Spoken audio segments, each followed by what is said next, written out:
Sahabat terkasih dimanapun Anda berada, salam sehat penuh sukacita. Kita jumpa lagi di acara kesayangan kita, Oase Rohani Katolik edisi hari ini, yaitu Pesta Yesus dipersembahkan di Bait Allah. Bersama saya Lorencia Fani dan sudah hadir di studio Romo Profesor Dr. Mardi Atmojo SC. Selamat datang Romo. Selamat berjumpa kembali. Iya Romo. Nah, saudara-saudari terkasih, marilah kita memulai acara Oase Rohani Katolik ini dibuka dengan doa pembuka oleh Romo Mardi. Silakan Romo. Para sahabat yang terkasih, dalam nama Bapa dan Putra dan Roh Kudus. Amin. Amin. Allah, Aba, Bapa kami bersyukur bahwa cinta kasih dan kerahiman-Mu telah mengambil keputusan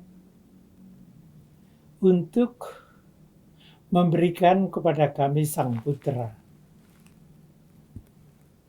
Dan karena itu, ibundanya mempersembahkan anaknya kepadamu sebagai tanda syukur dan terima kasih karena dilibatkan dalam karya penyelamatanmu. Kami mempercayakan permenungan kami dan perasaan serta pelayanan kami dalam Kristus Tuhan dan pengantara kami. Amin. Amin. Dalam nama Bapa dan Putra dan Roh Kudus. Amin. Amin. Kita mulai ya Romo. Antifon pembuka. Kami telah menerima kasih setiamu ya Allah, dalam bait-Mu yang kudus. Seperti namamu ya Allah, demikianlah kemasyuran-Mu sampai ke ujung bumi, tangan kanan-Mu penuh dengan keadilan. Bacaan diambil dari Nubuat Maleaki, bab 3 ayat 1-4. Beginilah firman Tuhan semesta alam. Lihat, aku menyuruh utusanku supaya ia mempersiapkan jalan di hadapanku. Tuhan yang kamu cari itu dengan mendadak akan masuk ke bait-Nya. Malaikat perjanjian yang kamu kehendaki itu sesungguhnya, ia datang. Siapakah yang dapat tetap berdiri apabila ia menampakkan diri? Sebab ia laksana api tukang pemurni logam dan seperti sabun tukang penatu. Ia akan duduk seperti orang yang memurnikan perak. Dan ia mentahirkan orang Lewi, menyucikan mereka yang seperti emas dan seperti perak, supaya mereka menjadi orang-orang yang mempersembahkan kurban yang benar kepada Tuhan. Maka persembahan Yehuda dan Yerusalem akan menyenangkan hati Tuhan seperti pada hari-hari dahulu kala dan seperti tahun-tahun yang sudah-sudah. Demikianlah sabda Tuhan. Syukur kepada Allah. Marilah kita tanggapi dengan Mazmur. Tuhan semesta alam, Dialah Raja kemuliaan. Tuhan semesta alam, Dialah Raja kemuliaan. Angkatlah kepalamu, hai pintu-pintu gerbang, dan bukalah dirimu lebar-lebar, hai pintu-pintu abadi, supaya masuklah Raja kemuliaan. Tuhan semesta alam, Dialah Raja kemuliaan. Siapakah itu Raja Kemuliaan? Tuhan yang jaya dan perkasa. Tuhan yang perkasa dalam peperangan. Tuhan semesta alam, Dialah Raja Kemuliaan. Angkatlah kepalamu, hai pintu-pintu gerbang, dan bukalah dirimu lebar-lebar, hai pintu-pintu abadi, supaya masuklah Raja Kemuliaan. Tuhan semesta alam, Dialah Raja Kemuliaan. Siapakah itu Raja Kemuliaan? Tuhan semesta alam, Dialah Raja Kemuliaan. Tuhan semesta alam, Dialah Raja Kemuliaan. Haleluya! Haleluya. Dialah terang yang menjadi pernyataan bagi bangsa-bangsa lain dan menjadi kemuliaan bagi umat-Mu Israel. Haleluya. Tuhan bersamamu. Dan bersama rohmu. Kita dengarkan Injil Yesus Kristus menurut Lukas. Dimuliakanlah Tuhan.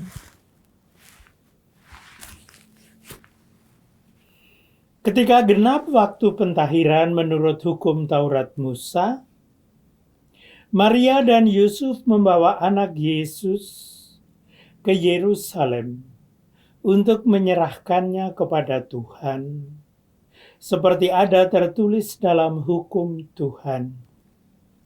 Semua anak laki-laki sulung harus dikuduskan bagi Allah. Juga mereka datang untuk mempersembahkan korban menurut apa yang difirmankan dalam hukum Tuhan, yaitu sepasang burung tekukur atau 2 ekor anak burung merpati. Waktu itu adalah di Yerusalem seorang bernama Simeon. Ia seorang yang benar dan saleh hidupnya, yang menantikan penghiburan bagi Israel. Roh Kudus ada di atasnya, dan kepadanya telah dinyatakan oleh Roh Kudus bahwa ia tidak akan mati sebelum melihat Mesias, yaitu Dia yang diurapi Tuhan. Atas dorongan Roh Kudus, Simeon datang ke Bait Allah. Ketika anak Yesus dibawa masuk oleh orang tuanya untuk melakukan kepadanya apa yang ditentukan hukum Taurat, Simeon menyambut anak itu dan menatangnya sambil memuji Allah. Katanya, "Sekarang Tuhan, biarkanlah hamba-Mu ini pergi dalam damai sejahtera sesuai dengan firman-Nya. Sesuai dengan firman-Mu, sebab mataku telah melihat keselamatan yang daripada-Mu, yang telah Engkau sediakan di hadapan segala bangsa, yaitu terang yang menjadi pernyataan bagi bangsa-bangsa lain dan menjadi kemuliaan bagi umat-Mu Israel." Demikianlah sabda Tuhan. Terpujilah Kristus. Sahabat Oase Rohani Katolik yang dikasihi Tuhan, demikianlah kita sudah membaca bersama, menyimak bersama firman Tuhan.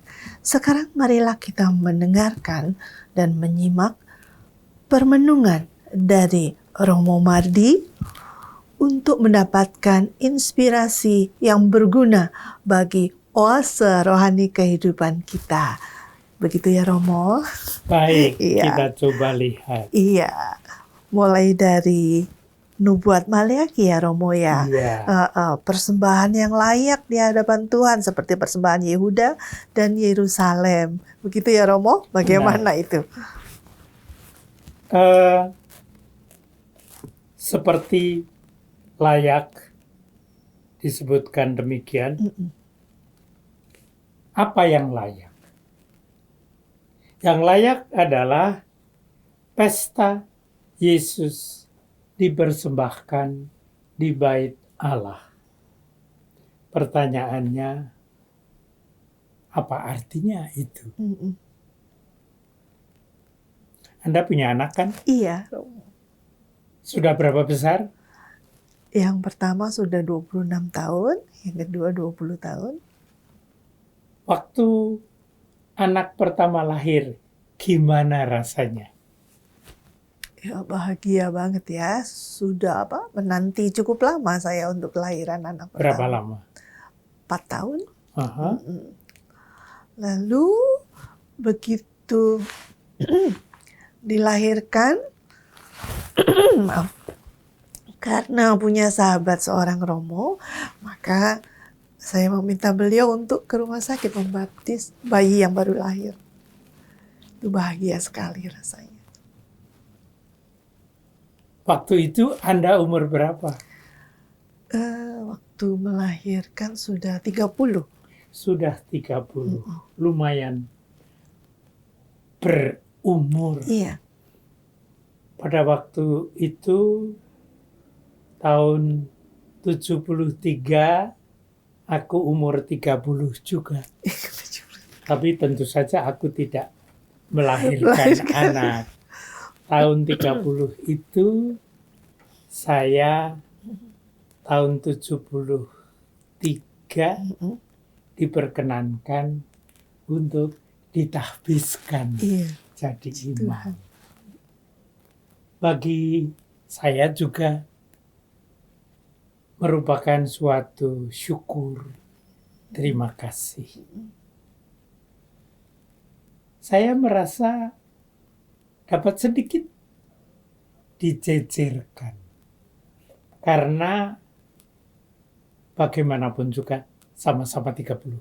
Yeah. Cuman, tentu saja yang kita syukuri sedikit lain. Kita kan merayakan 2 Februari tahun 2024. Sebentar lagi ada yang akan lahir. Apa itu? Yang dipilih. Oh, ya Romo. Iya toh? Iya. Yang dipilih lahir menjadi, kita lihat nanti. Menarik bagi saya adalah sesuatu yang merupakan hal baru. Yeah. Itu menyenangkan, menarik, memikat. Kalau yang lahir baru itu pernah kita rayakan dengan yang sering kali disebut Merry Christmas. Pesta kelahiran Tuhan. Kita sisihkan berbagai macam diskusi dan debat mengenai tanggal kelahiran. Nomor 3 itu, nomor 9, atau nomor sekian lah. Tapi, entah pada hari kelahirannya, entah pada hari sesudahnya, saya tanggung. Pasti ada kembang yang disediakan. Entah di ruang kelahiran, entah dimanapun juga. Tapi yang penting bukan gambarnya, bukan kembangnya. Kadang-kadang warnanya mempunyai arti juga. Iya. Warna putih, warna bagaimanapun juga bisa. Tapi pada akhirnya kan anugerah, karunia yang paling besar adalah si anak yang baru lahir itu. Iya. Kalau lahirnya waktu itu lahir biasa, Enggak operasi. pakai operasi, Iya. pakai operasi sesar, Iya. bukan main. Karena aku pun sekian puluh tahun yang lalu hadir ketika sepupu saya perempuan, adik sepupu saya, melahirkan dengan dioperasi sesar. Waktu anak itu dioperasi sesar, langsung nangis apa enggak? Ingat enggak? Iya, langsung sih. Langsung nangis. Langsung. Nah, itu masih menggembirakan.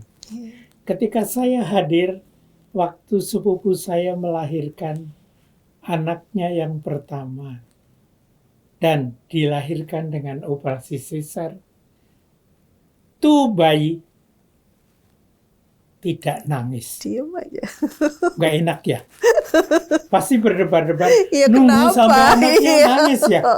Wong anak nangis kok malah seneng.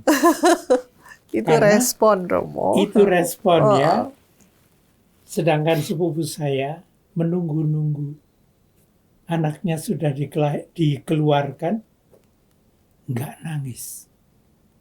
Dan yang menarik adalah justru untuk itu pantatnya Ditepak-tepak. harus ditepak-tepak ya. Kok ditepak-tepak? Lalu anak itu nangis. Ibu bapaknya senang. Saya pikir-pikir, anaknya nangis kok malah senang. Karena itu tanda dia Iya, hidup. iya.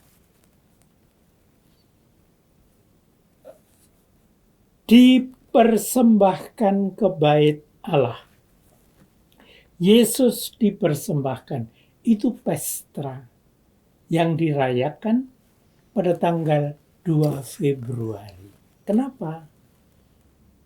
Karena sekian abad sebelumnya, orang-orang Israel diberi pegangan oleh Tuhan.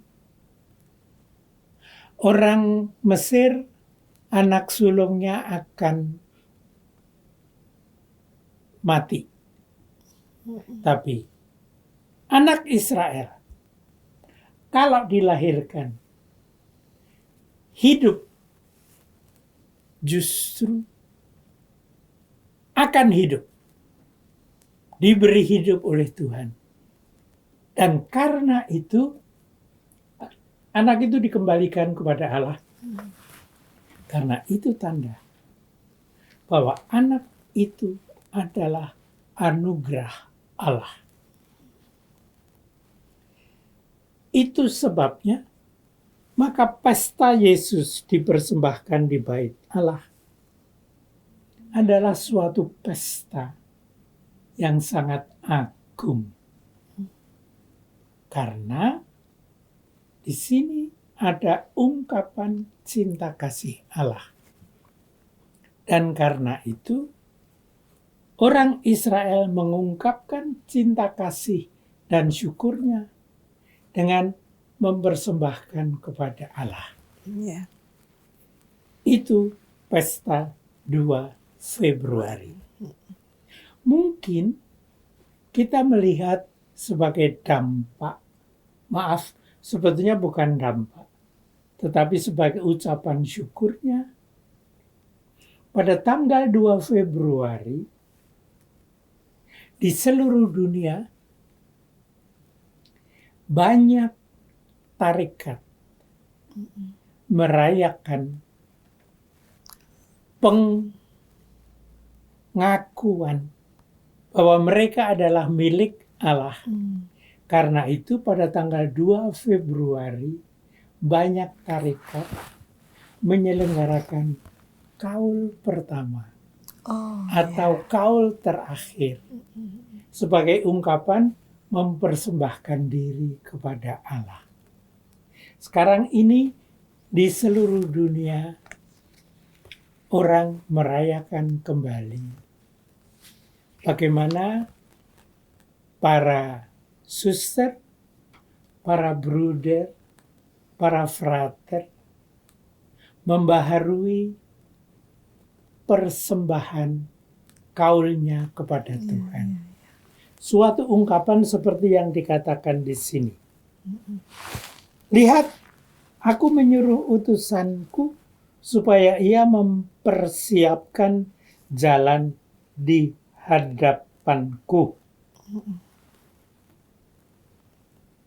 Dengan kata lain, maka ungkapan yang dikemukakan adalah lebih dari seperti tukang pemurni logam atau orang yang memurnikan perak atau orang yang menyucikan emas. Saya tahu di beberapa pasar besar ada pasar-pasar yang disebut pasar pembersihan emas. Saya kenal di Pasar Baru di Jakarta, itu ada tempat di mana kami boleh membersihkan piala. Karena kalau mau untuk misa supaya bersih. Kalau dipersembahkan kepada Allah juga bersih. Apa ungkapan yang mau diberikan? Yang mau diberikan adalah yang kita persembahkan adalah sesuatu yang indah dan bagus. Itu tampak dalam kaul. Dan itu juga tampak dalam persembahan diri sekian banyak orang. Maka dari itu, saya mau mengajak Anda sekalian yang di rumah atau di depan radio atau di dalam kantor atau di dalam mobil. Hening sebentar. Marilah kita mempersembahkan yang terindah dan terbagus kepada Allah. Lebih indah dan bagus daripada bunga. Lebih indah dan bagus daripada apapun juga. Seperti dirayakan pesta Yesus dipersembahkan di bait Allah. Siapa tahu suatu persembahan berupa persembahan kaul, atau barangkali ada pula persembahan berupa ditahbiskan. Dan karena itu kita hening untuk mensyukuri hasrat kita. Silahkan Tuhan, ambillah kami, terimalah kami menjadi persembahan karena kami ingin diikut sertakan dengan Tuhan Yesus. Dipersembahkan kepada Allah Bapa karena Dia diutus untuk dipersembahkan. Sebagaimana Bunda Maria mau mempersembahkan diri mengatakan ya, supaya roh yang terpenuhkan dalam diri Bunda Maria menyebabkan Bunda Maria boleh menjadi bagian dari penjelmaan, dari penebusan, dan dari penyelamatan umat manusia. Kita hening sebentar. Kemuliaan kepada Bapa dan Putra dan Roh Kudus, seperti pada permulaan, sekarang, selalu, dan sepanjang segala abad. Amin. Amin.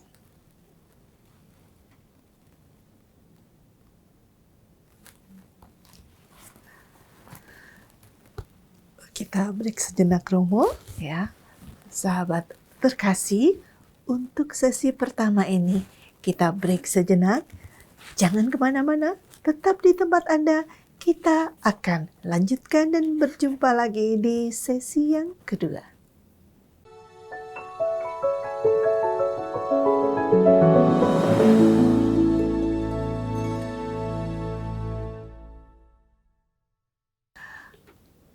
Jumpa lagi di sesi kedua, sahabat terkasih. Kita akan lanjutkan obrolan rohani kita di Oase Rohani Katolik, edisi Pesta Yesus dipersembahkan di Bait Allah.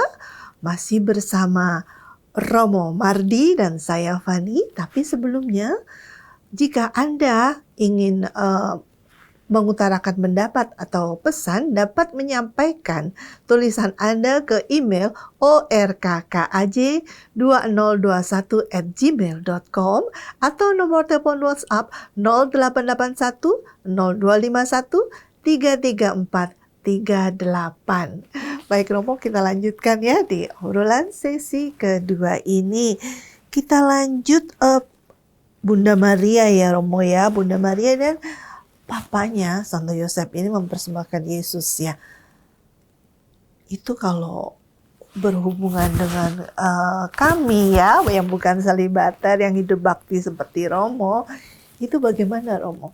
Apakah anak-anak yang kita miliki, yang kita lahirkan ya, itu memang harusnya seperti mencontoh Bunda Maria dan Santo Yosef, dibawa gitu ke gereja, dipersembahkan. Bagaimana Romo? Bentuknya sekarang adalah dimohon baptis. Ya. Nah, anak Anda dibaptis enggak? Iya, kan langsung begitu lahir datang gitu. Bagaimana? Romo, ya mendatangkan seorang pastor ke rumah sakit untuk dibaptis. Itu yang pertama. Kalau yang kedua enggak, belum 1 bulan ya. Belum 1 bulan dibawa ke gereja. Saya minta dibaptis juga oleh sahabat juga. Itu berarti bahwa sebenarnya lo ya, resminya lo ya, Iya. kalau dibaptis itu diserahkan kepada Tuhan. Iya. Ya kan? Jadi seperti yang dilukiskan dalam Lukas. Yang tadi sudah saya singkatkan, bahwa seperti anak cucu Abraham, Ishak dan Yakub, maka anak sulung Israel dipersembahkan. Iya. Lalu ditampakkan di sini dalam Lukas kalimat yang penting, yaitu Roh Kudus ada di atas Simeon yang juga menerima anak, yaitu anaknya Yosef dengan Maria, untuk dipersembahkan kepada Allah. Dan disebutkannya bahwa Roh Kudus adalah yang disebut dalam kerangka persembahan kepada Allah. Dan ini berarti dalam istilah Ibrani bahwa anak itu diurapi. Diurapi dalam bahasa kitab suci adalah sesuatu yang lalu disebut dalam istilah Mesias yang diurapi Allah. Lalu dalam bahasa Yunani sampailah kita pada istilah Kristus, yaitu yang diurapi. Dan yang dilahirkan oleh Maria ini adalah yang diurapi. Maka kemudian dalam awal gereja kita disebut Sang Kristus. Kristus. Itu berarti bahwa terserah apa saja yang dipersembahkan pada waktu Natal kembang yang ungu, kembang yang putih, kembang yang merah, oranye, dan sebagainya. Oke. Tetapi bagaimanapun juga ini diurapi oleh ruah Allah, roh Allah, Sang Spiritus. Sehingga dengan demikian kita menyebut Tuhan Yesus Kristus. Bagi kita, tanggal ini tidak hanya seperti yang tadi saya katakan, merupakan tanggal penting untuk para bruder, suster, romo yang bergaul, tetapi bagi kita semuanya adalah saat kita mengenangkan Sang Kristus yang diurapi. Dialah Putra Allah. Maka hari ini adalah hari yang pantas kita rayakan. Demikian dirayakan. Bahkan Simeon itu pun sangat merayakannya dengan ingin bersatu dengan Allah. Maka dia katakan, sekarang Tuhan, biarkanlah hamba-Mu ini pergi dalam damai sejahtera. Artinya kembali kepada Tuhan. Dalam istilah modern kita, berpulang. Pulang kepada Allah Bapa, pulang kepada Sang Pencipta. Kita sekarang ini sebagai seluruh umat Allah menjadi satu kesatuan, dipanggil kembali kepada Allah Bapa. Dan lalu kita ingat betapa indah keseluruhannya. Kalau kita ingat, tidak hanya Lukas bab 2 ayat 22 sampai 40, tapi juga Filipi bab 2 ayat 6 sampai 11.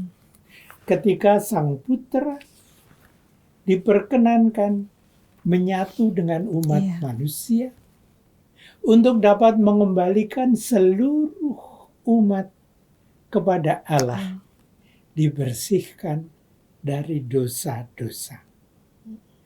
Maka ini adalah pesta penyelamatan kita, penebusan dari dosa-dosa kita. Ya, amin.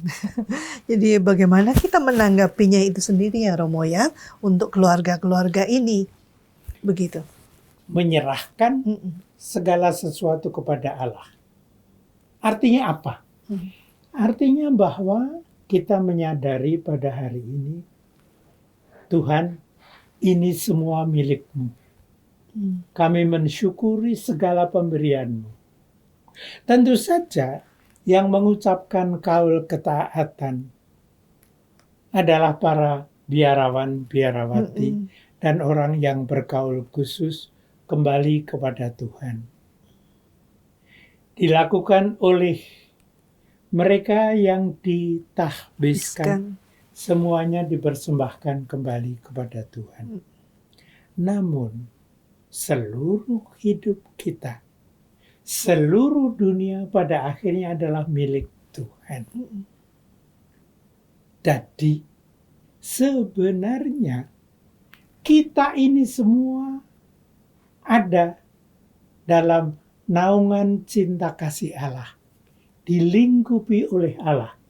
Coba, kalau kita mau melihat dalam Injil, dalam kitab Kejadian, bab 1 ayat 2, sebenarnya dikatakan dengan sangat bagus. Yaitu, saya bacakan sebentar, kitab Kejadian, bab 1 ayat 2. ayat 2. Pada mulanya Allah menciptakan langit dan bumi. Bumi belum berbentuk dan kosong. Gelap gulita menutupi samudera raya, dan roh Allah melayang-layang di atas permukaan air. Dengan kata lain, sebenarnya kita semua ada dalam pelukan roh cinta kasih Allah. Maka semuanya kita kembalikan kepada Tuhan. Syukur kepadamu Allah. Ini sesuatu pesta yang sangat besar artinya. Iya, Romo. Saya merasa bahwa karunia itu bagi saya juga sangat istimewa. Ceritanya gini, ini sedikit pribadi, tapi merupakan karunia Allah. Keluarga saya itu mempunyai anak pada suatu waktu lumayan banyak. Tapi pada waktu kakak saya perempuan yang nomor 5 lahir, itu dokter mengatakan ibu sudah nggak usah melahirkan kembali. Nomor 5. Anda punya 5 atau berapa? Enggak, 2. Punya 2 ya. Iya. Nah, pada waktu ibu melahirkan yang kelima, kepada ibu dikatakan sudah nggak usah melahirkan lagi karena begini dan begitu tentu saja. Dasar ibu dan bapak saya itu pada waktu itu zaman Belanda. Iya. Lalu nomor 5 lahir. Lah kok nomor 6 juga lahir. Nomor 6 lahir. Nomor 5 perempuan. Nomor 6 laki-laki. Lah kok lahir nomor 7. Masih. Nomor 7 lahir. Yang meninggal beberapa waktu yang lalu. Lah kok ada nomor 8. kemudian zaman Jepang hampir berakhir. Saya dilahirkan sebagai nomor 8. Suatu karunia bagi bapak dan ibu saya. Tentu. Zaman Jepang. Kan itu zaman yang sangat sulit hidupnya. Begitu saya umur 23 bulan, ibu saya dipanggil Tuhan, cukup. Lalu saya umur 4 tahun, bapak saya dipanggil Tuhan, cukup. Dan seterusnya. Dengan kata lain, saya bersyukur, berterima kasih menjadi yang dikaruniakan Allah kepada orang tua dan kakak saya sebagai bungsu saya. Masalahnya bukan soal bungsu atau tidak, tapi bahwa yang diberikan Allah sebagai anak, entah nomor 1, entah nomor 2, itu selalu kita syukuri ya. Penuh terima kasih. Demikian pula orang Israel bersyukur kalau dikasih anak, maka dipersembahkan kepada Allah. Barangkali para sahabat yang terkasih, seberapa banyak pun kita dikasih oleh Allah. Anaknya 1 atau 2 atau berapa, aku punya kenalan anaknya 16. Tetapi tidak begitu mendesak angka itu. Yang penting adalah bahwa anak adalah karunia Allah. Kita syukur hari ini sebagai syukur bahwa diberi anak, diberi keturunan, diberi putra oleh Allah sendiri. Kita kembalikan kepada Allah semuanya saja sebagai bagian dari ungkapan cinta kasih Allah. Allah yang mengaruniakan segala-galanya, dan karena itu tak habis-habisnya kita bersyukur. Entah dengan mempersembahkan sebagai tahbisan, sebagai ungkapan berupa kaul-kaul, atau sebagai ungkapan berupa seperti Anda, silahkan Tuhan pakai anak dan cucu saya kepada Anda, Sang Pencipta, yang menebus kami berkat karunia roh cinta kasih-Mu. Terima kasih Tuhan. Amin Romo, sangat menginspirasi sekali ya Romo ya, dimana kita harus bersyukur ya untuk semua yang sudah berkat yang sudah dilimpahkan untuk kita semua ini. Benar Iya. sekali. Baik Romo Mardi, terima kasih banget nih, waktunya sudah habis Romo. Sahabat terkasih, kita akan tutup acara Oase Rohani Katolik kita kali ini dengan doa penutup ya Romo ya. Baik. Ya, dan mohon berkat dari Romo. Silakan Romo. Dalam nama Bapa dan Putra dan Roh Kudus. Amin. Amin. Allah, Aba, Bapa kami. Kami bersyukur bahwa Engkau menciptakan kami. Engkau pun memberikan Sang Putra sebagai sahabat kami dalam menyambut peresapan Roh Kudus dalam hidup kami, untuk dapat mensyukuri segala yang Engkau aruniakan kepada kami. Kami mempercayakan segala karunia-Mu kepada kami, dan karena itu, bersama dengan Bunda Maria dan Santo Yosef, perkenankanlah kami mensyukuri segala-galanya.